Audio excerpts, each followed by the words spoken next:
Je m'appelle Nathalie Barré-Haddad et j'ai créé MBH Transition pour vous aider à gagner en compétences et en confiance.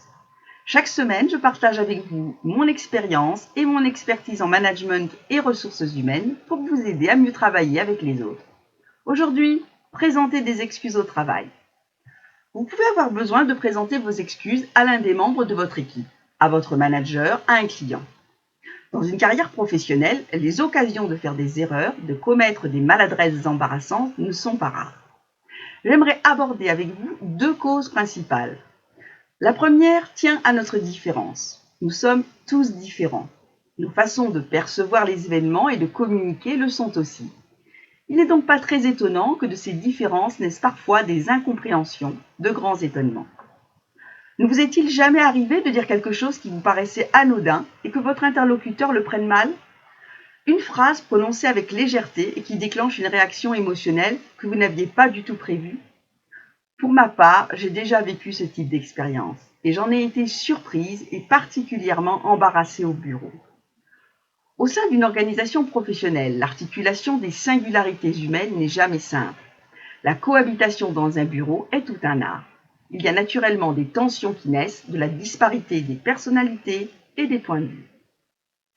La deuxième cause de nos maladresses embarrassantes peut résulter de notre professionnalisme. En effet, chacun à son poste a son idée du travail bien fait qu'il veut légitimement défendre. Les intérêts professionnels légitimes liés à chaque fonction peuvent diverger et donner lieu à des désaccords. Je vous donne un exemple très simple.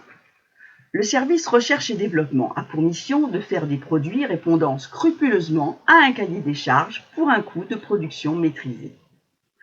Le service commercial doit vendre à des clients de plus en plus exigeants et bénéficiant d'une offre mondiale. Il se peut que le commercial dise « Mais enfin, faites-nous les produits que les clients veulent acheter ». Il se peut que le directeur R&D réponde « Vendez les produits que l'on peut produire ». C'est une discussion sur le travail bien fait. L'objectif est la vente et elle est abordée de deux points de vue différents, tous deux légitimes et professionnels. Dans une organisation professionnelle, la controverse sur le travail bien fait doit être organisée. Ce qui signifie entre autres qu'elle doit être sécurisée par le chef d'entreprise ou le manager. Les parties prenantes doivent pouvoir s'exprimer, argumenter, sans que les éléments avancés ne soient un motif à discrimination ou représailles sur leur personne ou leur carrière. Il en va de l'amélioration et de la compétitivité de l'entreprise. Il faut aboutir à un compromis bien compris pour le bien de tous. Ces tensions qui naissent du professionnalisme sont normales et même souhaitables. Dans une équipe, il vaut mieux un peu de friction que de la fiction en termes de collaboration. Le manager de l'équipe doit organiser, réguler et trancher si aucun consensus ne se dégage. Pour ces deux grands types de raisons que je viens de développer, nos différences et notre professionnalisme, il arrive parfois que lors de discussions, nous soyons maladroits au point d'offenser quelqu'un, même si ce n'est pas notre intention de départ. Si pour une raison ou une autre, les mots dépassent votre pensée, ou que vous pensez avoir mal maîtrisé votre émotion, cette dernière vous ayant conduit à un comportement mal adapté ou totalement disproportionné. Il faut se rendre à l'évidence, il va vous falloir présenter vos excuses.